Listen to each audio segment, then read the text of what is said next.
2026 FIFA বিশ্বকাপ মাঠে গড়াচ্ছে। একটা গেম উইক বা একটা রাউন্ড শেষ হয়ে গেছে। প্রত্যেকটা দলের এক রাউন্ড করে খেলা শেষ। এমনকি আজকেই দ্বিতীয় রাউন্ডের খেলা, মানে অনেকের দ্বিতীয় খেলা শুরু হয়ে গেছে। সেই দ্বিতীয় খেলার সুযোগ নিয়ে মেক্সিকো প্রথম চান্সেই সবাইকে টপকায়, মানে সবার আগে দ্বিতীয় রাউন্ডে পা দিয়ে ফেলছে। এই সময়টায় আমাদের একটু প্রথম রাউন্ডটা, সবার প্রথম খেলাগুলো তো হয়ে গেল। এই প্রথম খেলাতে কিছু বোঝা যায় না। আপনি যে বিশ্বকাপের ফেভারিট নন ফেভারিট এসব নিয়ে আলাপ করবেন সে সুযোগ নাই। কিন্তু প্রথম এই রাউন্ডে অনেক ঘটনা ঘটছে। খুবই ঘটনাবহুল একটা প্রথম রাউন্ড শেষ হলো। এই প্রথম রাউন্ড শেষে আমরা একটা পর্যায়ে এসে বলতে বাধ্য হচ্ছি যে বিশ্বকাপ শুরু হয়েছে। এই বিশ্বকাপটা লম্বা সময় ধরে আমাদের এরকম একটা আমেজ দিচ্ছিল বিশ্বকাপ শুরুর আগে, যে বিশ্বকাপ কই, বিশ্বকাপ কই, বাড়ি বাড়ি পতাকা উঠতেছে না, আমরা ঢাকায় বসে টের পাচ্ছি না। আবার আমেরিকা থেকে রিপোর্টাররা লিখতেছিলেন, বড় বড় সংবাদপত্রে লেখা হচ্ছিল যে বিশ্বকাপ নিয়ে উন্মাদনা নাই। না, এই পুরো ব্যাপারটা আসলে বিশ্বকাপ তো বিশ্বকাপ, বিশ্বকাপের যে ইনহেরিটেন্ট পাওয়ার সেটার কাছে যে আসলে কেউ টেকে না, সেটা বোঝা গেল বিশ্বকাপ জমে গেছে। সেই জমানোর কাজটা করলেন একঝাঁক তারকা, Lionel Messi, Harry Kane, Erling Haaland এবং ক্লিয়ান এমবাপ্পে। ওরে বাবা, ক্লিয়ান এমবাপ্পে! এই চারজন মূলত 24 ঘন্টার কম সময়ের ব্যবধানে বা 24 ঘন্টার একটু বেশি সময়ে এই চারজন মাঠে নামলেন। তাও মাঠে নেমে ঝড় তুলে বুঝাই দিলেন যে না, বিশ্বকাপ জমে গেছে।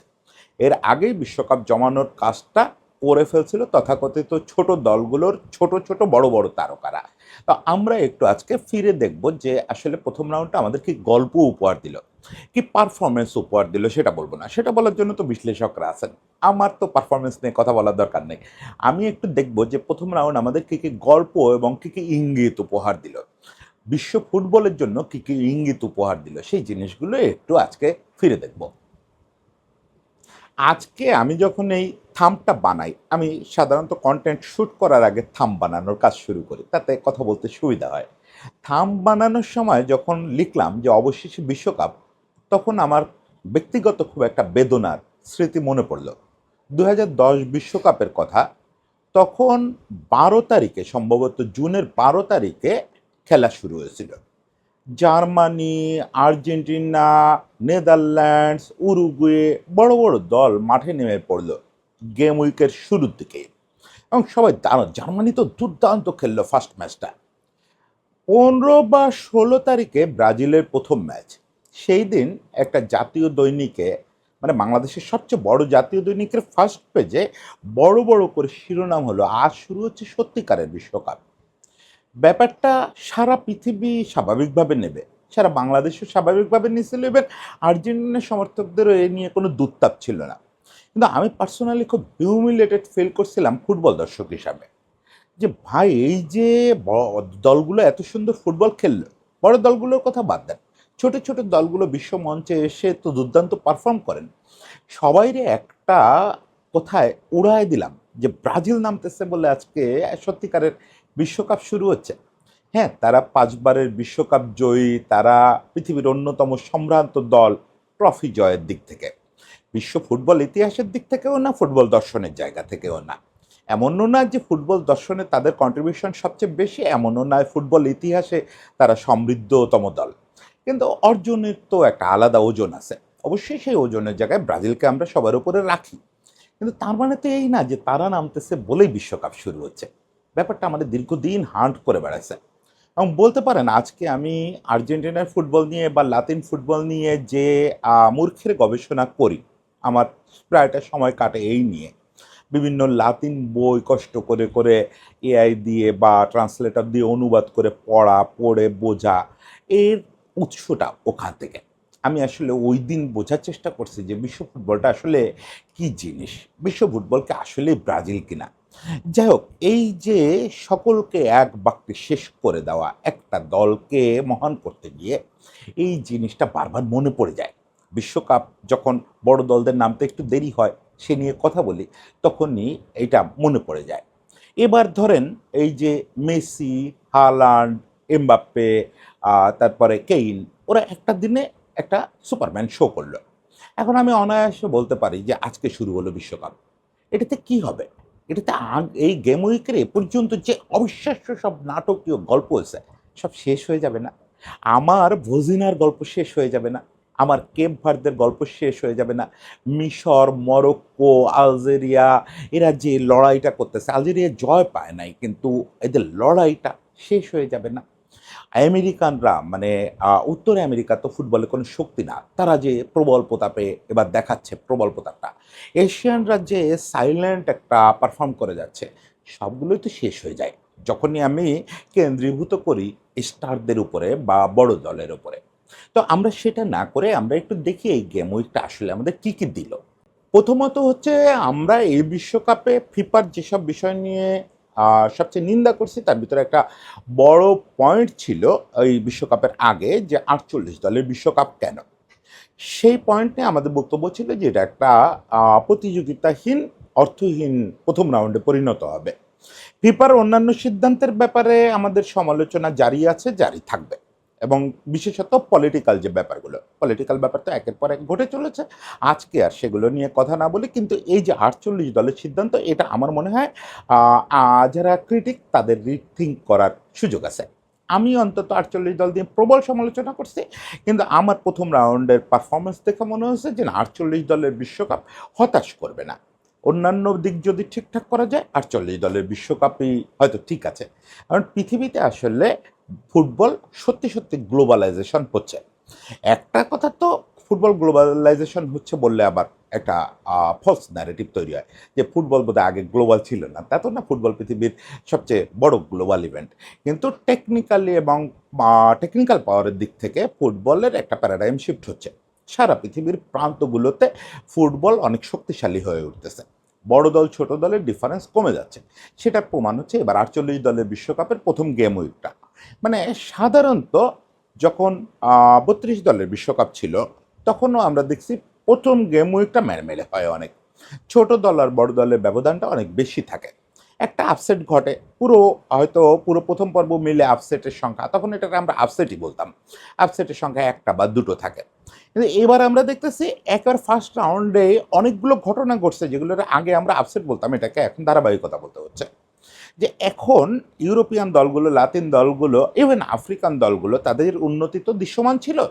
তাদের সঙ্গে ওই মহাদেশের বা ওই মহাদেশের বাইরের ছোট বলে যে দলগুলোর পরিচিতি, এই দলগুলোর ডিফারেন্স এখন আর আকাশ পাতাল নেই। এখন যে কোনো ফাইন্ডে রেজাল্টটা যে কিছু হতে পারে। এটা একটা বড় কারণ হচ্ছে যে প্রায় প্রতিটা দল ডায়াসপোরা নির্ভর হয়ে উঠতেছে। যারা তথাকথিত ছোট দল, তাদের খেলোয়াড়রা ইউরোপের প্রশিক্ষণ নিয়ে ফিরতেছে, বাড়ি ফিরতেছে। যেই জিনিসটা আমরা খুব চাই যে আমার ছেলে আমার রক্তকে নিয়ে তুমি কামাই করে খাচ্ছ, কিন্তু ওর একটা এন্ড রেজাল্ট তো আমাকে দিবা। বেশিরভাগ এন্ড রেজাল্টটা তো তুমি ক্লাবে খেয়ে নিচ্ছ, কিন্তু কিছু একটা তো আমাকে দিবা। সেটা ঘটা শুরু হয়েছে। বিভিন্ন দেশ তার ওই ন্যায্য পাওনা ফুটবলারদের একটু একটু করে পাচ্ছে। যদিও মরক্কো বলতে পারে আমার সেরা পাওনাটা তো আমি এখনো পাই নাই, ওই যে লামিন ইয়ামাল তো স্পেনের হয়ে খেলতেছে। আচ্ছা, এই আফসোসগুলো থাকবে। আলজেরিয়ার আফসোস থাকবে যে তারা লুকা জিদানের বাবা জিদানটাকে পায় নাই। এমবাপ্পেকে নিয়ে কারোর আফসোস থাকবে, কিন্তু এই সময়টা আস্তে আস্তে বদলাচ্ছে। আমি নিশ্চিত যে নেক্সট যে লামিন ইয়ামাল স্পেনে জন্মাবে, সে স্পেনের হয়ে খেলার কথা ভাববেও না। সে জানবে যে আমার পিতৃভূমি এটা বিশ্বকাপের জন্য লড়াই করা একটা দল, ওখানে গেলে আমি সুপারম্যান হয়ে যাব। ফলে সে মরক্কোকেই চুজ করবে। এই চুজ করার সংখ্যাটা বাড়ছে এবং এই দেশগুলোতে সুযোগ সুবিধা, দেশগুলোর ফেডারেশনগুলো আগে যে অস্থিরতায় ভুগত সেই জায়গা থেকে বের হয়ে আসছে। যার একটা পরিষ্কার প্রমাণ আমরা এই রাউন্ডে দেখলাম। দেখেন, কেপ ভার্দের মতো দল স্পেনকে আটকে দিল, মরক্কো ব্রাজিলকে আটকে দিচ্ছে। এটা একটা পয়েন্ট নিচ্ছে। এটা খুব বড় কোনো সেন্সেশনাল ব্যাপার না, কারণ দুজনের র্যাঙ্কিং খুব কাছাকাছি এবং ব্রাজিলের সাম্প্রতিক পারফরমেন্স আর মরক্কোর সাম্প্রতিক পারফরমেন্স দেখলে মনে হয় মরক্কো জিতলেও সেটা অস্বাভাবিক কিছু হতো না। কিন্তু উরুগুয়েকে যেমন সৌদি আরব আটকে দিচ্ছে, ইরান ড্র পাইছে, এগুলো সব ওই ইঙ্গিতটা বহন করে যে তথাকথিত ছোট দল বা আপসেট ব্যাপারটা আর নেই। এটা একটা ধারাবাহিকতা। ৪৮ দলের বিশ্বকাপ না হলে এটা আমরা ঠিক বুঝে উঠতে পারতাম না। এইটা অন্তত ফিফার প্রতি আমাদের, ফিফা যদিও বাণিজ্যিক উদ্দেশ্যে করছে, কিন্তু ফিফাকে এই জায়গাটায় আমাদের একটা সমর্থন দেওয়া উচিত যে ওকে আসলে বিশ্বকাপ এক্সপান্ডের টাইম চলে আসছিল, বিশ্বকাপ এক্সপান্ড হয়েছে, এটা ঠিক আছে। মরক্কোর কথাটা যদি আলাদা করে বলি এই প্রসঙ্গে, মরক্কো থেকে একটু আফ্রিকায় যাই, সেটা হচ্ছে যে মরক্কোর এই পয়েন্ট নেওয়াটা অস্বাভাবিক না কোনো কোনো অর্থে, বরং তারা ৩ পয়েন্ট না পাওয়াটা অস্বাভাবিক। তাদের যে খেলা, তাদের যে স্ট্রেংথ, তাদের যে র্যাঙ্কিং, তাদের যে ধারাবাহিকতা ২০২০ সাল থেকে, তাতে তারা ব্রাজিলের বর্তমান পারফরমেন্সের দলের বিপক্ষে ৩ পয়েন্ট পেতেই পারত। নিশ্চয়ই আগামী ম্যাচ দুটোতে তারা ৩ পয়েন্টের জন্যই ছুটবে। এখন মরক্কো দেখেন, মরক্কো হচ্ছে এবার বিশ্বকাপের সেমিফাইনাল, আগেরবার বিশ্বকাপের সেমিফাইনাল খেলছে, তারা নিশ্চয়ই নিজেরা প্ল্যান করতেছে ওটাকে ফাইনালে পরিণত করার, হবে কিনা আমি জানি না, কিন্তু they are a contender, dark horse contender, but contender. এই জিনিসটা আপনাকে একটা আগে আমি একটা কন্টেন্টে বলছি যে আফ্রিকার এই উন্নয়ন, এটা পৃথিবীর ফুটবলের জন্য, পৃথিবীর ফুটবলের একটা ঋণ আছে আফ্রিকার কাছে। সেটা বিস্তারিত না বলে শুধু এটুকু বলে, পৃথিবীর যে ইউরোপিয়ান ফুটবল আমরা দেখি, এই ইউরোপিয়ান ফুটবলকে আপনি যদি এথনিকভাবে বিশ্লেষণ করতে যান, তাহলে দেখবেন যে এর একটা বড় অংশ ডমিনেট করে আফ্রিকানরা। ফলে আফ্রিকানরা সেইটা ন্যাশনালি সেইটার কোনো প্রতিদান পায় নাই বা আদায় করে নিতে পারে নাই। এখন সেটা কোয়ালিটির অর্থেও যেমন শুরু হচ্ছে, কোয়ান্টিটির অর্থেও শুরু হচ্ছে। আগে যেটা ছিল, আফ্রিকার বিশ্বকাপে অংশগ্রহণটা ছিল এক ধরনের অংশগ্রহণের জন্য অংশগ্রহণ, কিছুটা বিনোদন দেওয়া, কিছুটা হুটহাট একটা সারপ্রাইজিং আপসেট। ওই সেনেগালের ওই ঘটনা, একটা দুটো জয়, এগুলো ব্যাপার ছিল না। তারপরে আসলে হচ্ছে মরক্কোর ২০২২-এ কনসিস্টেন্টলি ভালো খেলা, তার মানে কোয়ালিটি একটা দল দেখালো। এবারে একই সঙ্গে আমরা কোয়ালিটি এবং কোয়ান্টিটি দেখতেছি, মানে দুই ধরনের উন্নতি তাদের হয়েছে, কোয়ালিটিটিভ কোয়ান্টিটিভ দুই ধরনের উন্নতি হয়েছে। এবার মরক্কো ভালো খেলতেছে, পাশাপাশি মিশর ভালো খেলছে। কেপ ভার্দের মতো দল, কেপ ভার্দের মতো আফ্রিকান দল, তারা স্পেনরে আটকায় দিছে। এবার বিশ্বকাপের রেড হট ফেভারিট দল স্পেনরে আটকায় দিছে। ঘানা, আইভরি কোস্ট, তারাও খুব খারাপ খেলে নাই। ফলে আফ্রিকার অন্তত আপনি 4টা দলকে দেখতেছেন যারা ফাইট করছে।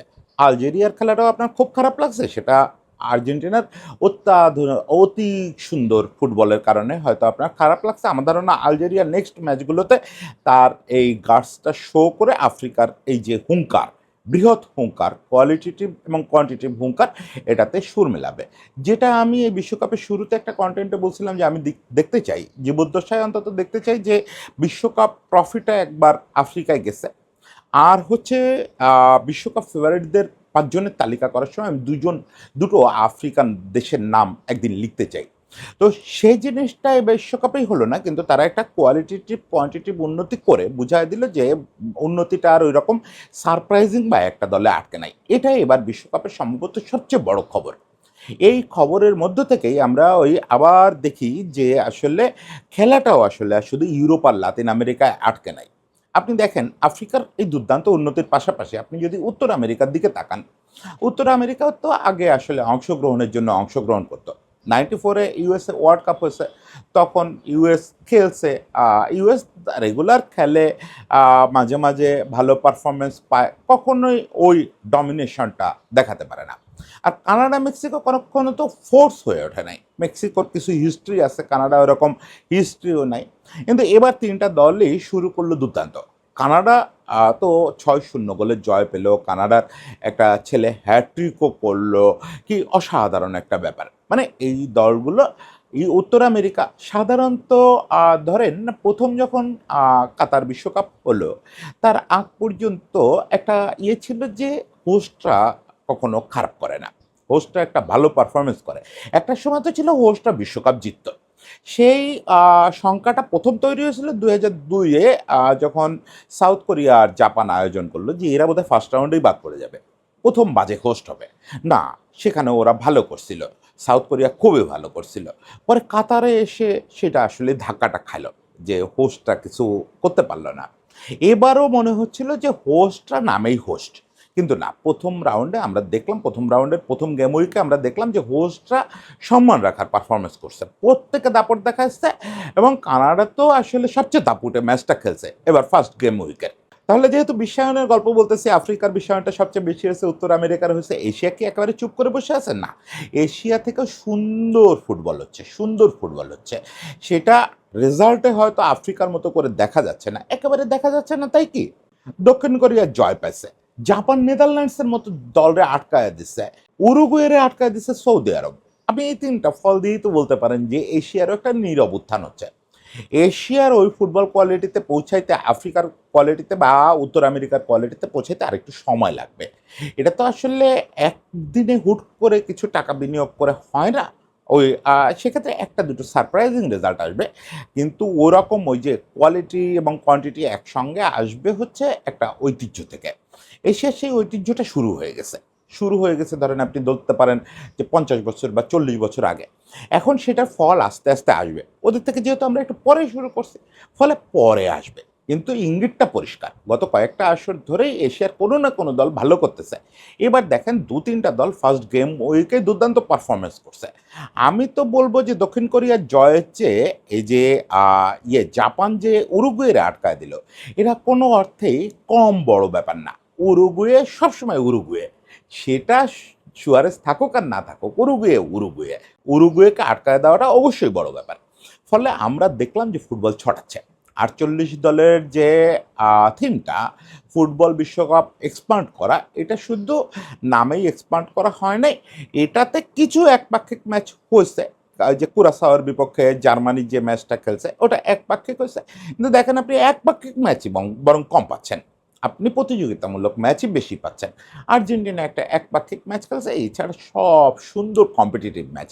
মানে আমরা বুঝতেছি ফুটবল টেকনিক্যালি পাওয়ারের দিক থেকেও পৃথিবীর নানা প্রান্তে সমান শক্তিশালী হয়ে উঠতেছে।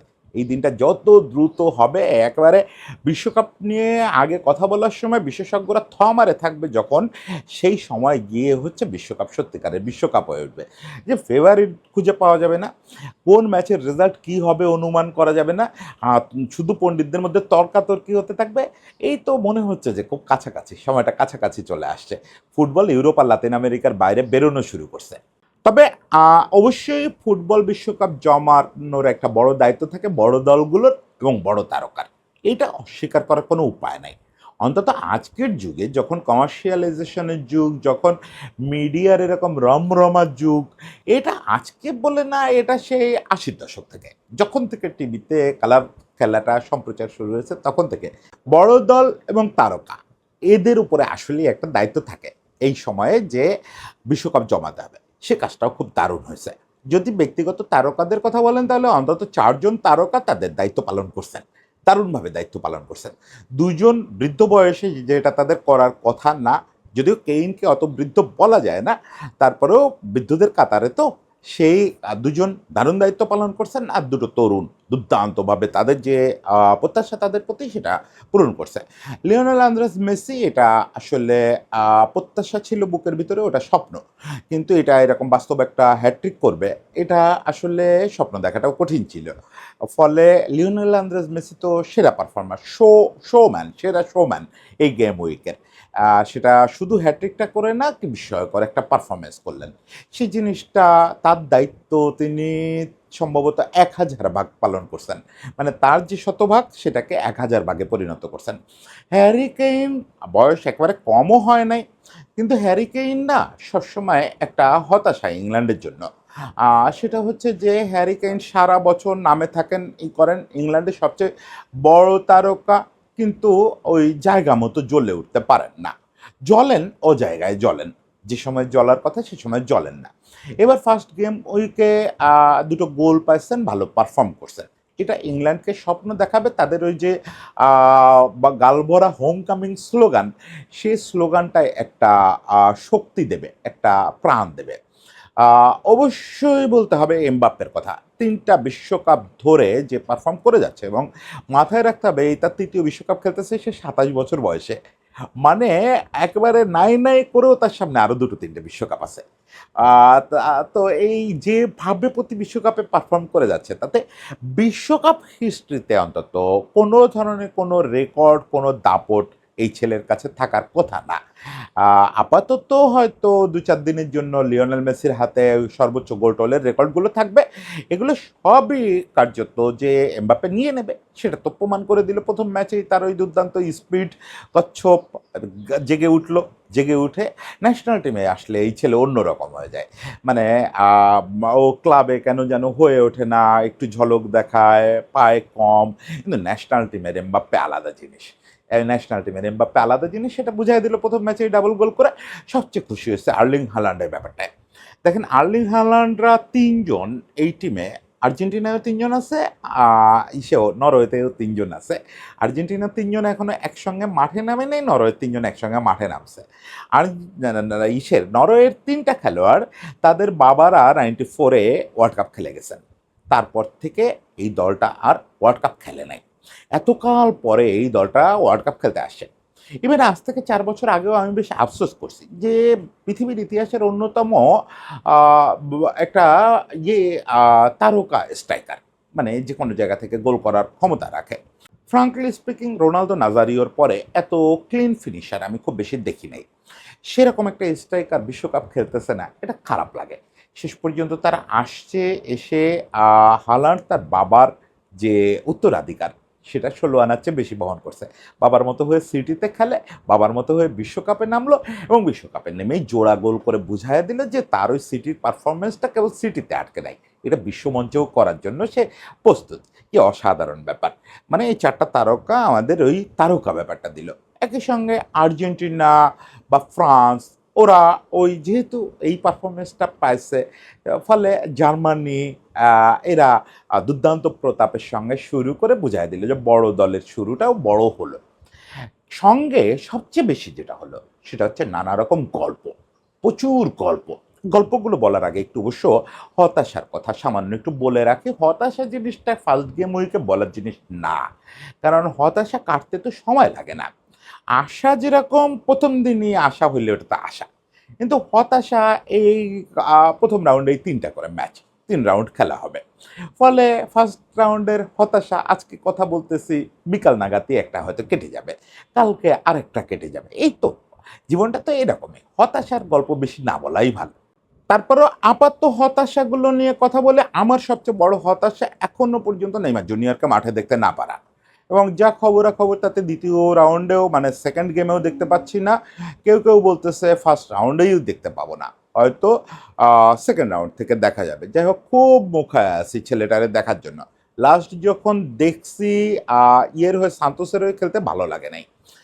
সান্তোসের হয়ে শুরুর দিকে দুর্দান্ত খেলছিল, এবার ফেরার পরে তারপরে এই লাস্ট যখন দেখছি কয়েকটা ক্লিপ মোটা টোটা হয়ে গেছে, ওটা ভালো লাগে নাই। কিন্তু একটা জিনিস ভালো লাগতেছে, তার ট্রেনিংয়ের ছবি দেখতেছি, হি ইজ সুপার ফিট, খুব সুন্দর লাগতেছে। মানে একদম ২০২১-২০-এর মতো লাগতেছে। ফিটনেসের কোনো সমস্যা নাই। এখন ফিটনেস বলতে ওই শারীরিক ফিটনেস, এখন ওই গেম ফিটনেসের তো ব্যাপারটা ফিজিও বা নেইমার নিজে বুঝবে। ওটা হলে তার জন্য খুব অপেক্ষা করতেছি। তার এই শরীর নিয়ে সে, আমি নিশ্চিত মাঠে নামলেই একটু ম্যাজিক দেখাবে। ওই ম্যাজিক, আমরা তো ফুটবল দেখার একটা বড় কারণ ম্যাজিক। নেইমারকে এখনো পর্যন্ত মাঠে দেখতে না পারাটা যেরকম হতাশা, মাঠে দেখেও সবচেয়ে বড় হতাশা তো নিশ্চয়ই ক্রিস্টিয়ানো রোনালদো। হ্যাঁ, ৪১ বছর বয়সে কোনো খেলোয়াড়ের উপরে আসলে এই প্রত্যাশা থাকা উচিত না যে তিনি তার ২১, ২২ বা ৩০-এর মতো ম্যাজিক দেখাবেন। কিন্তু লোকটা তো ক্রিস্টিয়ানো রোনালদো, লোকটা তো পাড়ার ছেলে না, সাধারণ ফুটবলার না, লোকটা পৃথিবীর ইতিহাসের সবচেয়ে লংজিভিটি পাওয়া ফুটবলার। সে ইতিমধ্যে প্রমাণ করে দিচ্ছে যে বয়স তার উপর কামড় বসাতে পারে না। অনেকে বয়সকে যুক্তি হিসাবে আনার চেষ্টা করতেছেন, তারা রোনালদোরে ছোট করতেছেন। রোনালদোর জন্য বয়স কোনো ঘটনা না। নানা কারণে রোনালদো প্রথম ম্যাচটায় নিষ্প্রভ ছিলেন। আমি মনে করি না যে এটাই আসলে রোনালদোর পরিণতি। রোনালদো বিশ্বকাপে এইটা মার্টিনেজের উপরে নির্ভর করে। দেখেন, রবার্তো মার্টিনেজরে আমি বড় কোচ বলি না। রবার্তো মার্টিনেজ বেলজিয়ামের গোল্ডেন টিম নিয়ে রেজাল্ট পান নাই। উনি, আমি মনে করি না যে টিম খুব ভালো অপারেট করতে পারেন, মানে গোল্ডেন টিম অপারেট করতে পারেন না। অন্তত আমি কোনো গোল্ডেন টিমে, দুটো গোল্ডেন টিমের দায়িত্বে দেখতেছি তো, ওনাকে সেটা আমি দেখলাম না। যাই হোক, এই সমালোচনা করার যোগ্যতা আর আমরা না। কিন্তু এই টিমটাকে যদি উনি ব্লেন্ড করতে পারেন, তাহলে অবশ্যই অবশ্যই অবশ্যই ৪১ বছর বয়সেও ক্রিস্টিয়ানো রোনালদোর পক্ষে ম্যাজিক দেখানো সম্ভব, এই বিশ্বাস আমার আছে। এটা আশা করি নেক্সট ২ রাউন্ডে দেখব। বরং ক্রিস্টিয়ানো রোনালদোর চেয়ে বেশি আমি হতাশ ব্রুনো ফার্নান্দেজ, ইভেন বার্নান্দোরে নিয়েও। কারণ ব্রুনো ফার্নান্দেজ কদিন আগে ইংলিশ লিগে গাদা গাদা রেকর্ড করে আসছে। সবচেয়ে বেশি বোধহয় অ্যাসিস্টের রেকর্ড করছে, শতাধিক অ্যাসিস্ট করছে, এবং তার ক্লিন চান্স তৈরি, অমুক তমুক, এগুলো তো বিস্ময়কর। দেখেন, সামনে রোনালদো ছিল বলে আপনি বলতে পারেন যে অ্যাসিস্ট করেও তো গোল না হলে তো অ্যাসিস্ট হয় না। মানে যুক্তিটা এরকম যে হয়তো ব্রুনো প্রচুর বল দিছে, রোনালদো প্রচুর মিস করছে, না তো ভাই, রোনালদো পর্যন্ত তো প্রচুর বল যায় নাই। এমন না যে ব্রুনো প্রচুর বল বাড়াইছে, ব্রুনো বল বাড়াইছে কয়টা, অ্যাসিস্ট হওয়ার মতো মানে যেটা আলটিমেটলি গোলে পরিণত হতে পারে সেটা কয়টা বাড়াইছে, বা সে যেভাবে ইপিএলে মাঝমাঠ দখল রাখে সেটা কয়টা পারছে। আমি আবারও বলি যে এইসব হতাশার অর্থ এই না যে হবে না, নেক্সট ম্যাচেই হয়তো ব্রুনো নিজেকে ফিরে পাবে, বার্নান্দো আরও ভালো খেলবে, নেভেস একটা গোল পাচ্ছে, নেভেসও was not up to the mark. মানে এরা সবাই যদি সুন্দর খেলে, ভিতিনাকে সুন্দর খেলতে হবে, ভিতিনাকেও আমার খুব নিষ্প্রভ মনে হয়েছে। পর্তুগালের সমস্যাটা শুধু রোনালদো না, আগের দিন শুধু রোনালদো দিয়ে ব্যাখ্যা করছি, আজকে বলে দিলাম পর্তুগালের সমস্যাটা শুধু রোনালদো না, পুরো টিমকে পরস্পরের সঙ্গে একসঙ্গে খেলাইতে পারতে হবে। দায়টা মার্তিনেসকে নিতে হবে, কারণ মার্তিনেস প্রুভেন ব্যর্থ এ ব্যাপারে আগে, এই দায়টা এবার তাকে নিতে হবে যে এদের কিভাবে এইসব সুপারস্টারকে তিনি কিভাবে একসঙ্গে ইউজ করবেন। ওকে, সেটা হলে এই হতাশাগুলো কেটে যাবে। আর টুকটাক হতাশা আছে, কিন্তু ওই যে বললাম যে হতাশা নিয়ে কথা বলার সময় আসে নাই, ওটা বলবো ফার্স্ট রাউন্ড শেষে। এবার বড় গল্পের কথা বলে শেষ করি। বড় বড় গল্প জন্ম দিচ্ছে সবগুলো বলতে গেলে তো এমনিতেই আমার বোরিং লম্বা কন্টেন্ট, সেগুলো বলতে গেলে আসলে দেখা যাবে 3-4 ঘন্টায় শেষ হবে না। বিশাল বিশাল গল্প জন্ম নিচ্ছে, ভজিনহার মতো মহানায়কের গল্প জন্ম নিচ্ছে, যে একটা রুক্ষ লাভা দ্বীপে জন্ম নিয়ে সেখান থেকে লোকাল ট্রেনিং লোকাল গ্রুমিং করে এই আজকে বিশ্ব ডমিনেট করে একটা পারফরমেন্স করলো। এইগুলো এরকম ছোট বড় নানা রকম কেপভার্দের ইটসেলফ কেপভার্দের গল্পটা অনেক অসাধারণ, যেভাবে তারা স্পেনকে আটকায় দিল। জনাথন ডেভিড কানাডার হয়ে যে ছেলেটা হ্যাট্রিক করলো, ওর গল্পটা অসাধারণ। আমার সবচেয়ে মন কাটছে ইরান কুন্ডা বলে একটা ছেলে অস্ট্রেলিয়ার, মানে বলার তো সময় পাচ্ছি না, আমি এত বড় করে ফেলি কন্টেন্ট যে সারাদিনে 3-4টা কন্টেন্ট করব, ওই শক্তি পাই না। তা না হলে ইরান কুন্ডাকে নিয়ে একটা আলাদা গল্প করতে হতো। অস্ট্রেলিয়ার এই ছেলেটা আসলে অস্ট্রেলিয়ার, ও কোন জায়গার আমি এইটাই তো বুঝে উঠতে পারলাম না। ওর বাবা মা হচ্ছেন বুরুন্ডির, ওর জন্ম হচ্ছে আলজেরিয়ার আশ্রয় শিবিরে, ও ফুটবল শিখছে অস্ট্রেলিয়ায়, থাকতো জার্মানিতে, ও বায়ার্নে ছিল, মানে ও একটা বহুজাতিক ছেলে, বাট হি ওন অস্ট্রেলিয়া। সে সবসময় বলে অস্ট্রেলিয়া আমাকে লালন পালন করছে, আমাকে অস্ট্রেলিয়ার হয়ে প্রতিদান দিতে হবে, এবং সেই জন্য সে বায়ার্ন ছেড়ে আবার অস্ট্রেলিয়ান লিগে চলে গেছে। বায়ার্নে ও খেলা পায় না, এই জন্য অস্ট্রেলিয়ান লিগে চলে গেছে যে আমার অস্ট্রেলিয়ার হয়ে খেলতে হবে। কি অপূর্ব গল্প, এরকম সব গল্প জন্ম হচ্ছে বিশ্বকাপের, এটা একটা বড় ব্যাপার। আপনি বিশ্বকাপ ফুটবল মানে এখানে শুধু রেজাল্ট হয় না, শুধু হতাশা আশা এগুলো হয় না। বিশ্বকাপ আপনাকে ফুটবলের এবং মানব জীবনের অনেক অনেক সাইড থেকে গল্প শোনায়, অনেক রকম দারিদ্র্যের গল্প শোনায়, সংগ্রামের গল্প শোনায়, রোমান্টিসিজমের গল্প শোনায়, দেশপ্রেমের গল্প শোনায়। এই গল্পগুলো একটু একটু করে আমরা জানতেছি। অ্যাটলিস্ট ভজিনহা আর ইরান কোন্ডার গল্প আমাকে ছুঁয়ে গেছে, এরকম আরও অনেক গল্প তৈরি হবে, অনেক আশার গল্প, স্বপ্নের গল্প, প্রাপ্তির গল্প, স্টারদের গল্প তৈরি হবে। আগামী 2 গেম উইকের জন্য অনেক প্রার্থনা থাকলো যে আমরা খুব এক্সাইটমেন্ট নিয়ে আমরা দেখতে থাকবো। সব ম্যাচ আমি দেখতে পারবো না এই বয়স সেই শরীরে, আপনারা দেখে দেখে উচ্ছ্বসিত হবেন, বাছাই করা ম্যাচগুলো দেখে দেখে গল্পগুলো জানাবো। সবাই ভালো থাকবেন, সবার জন্য শুভেচ্ছা।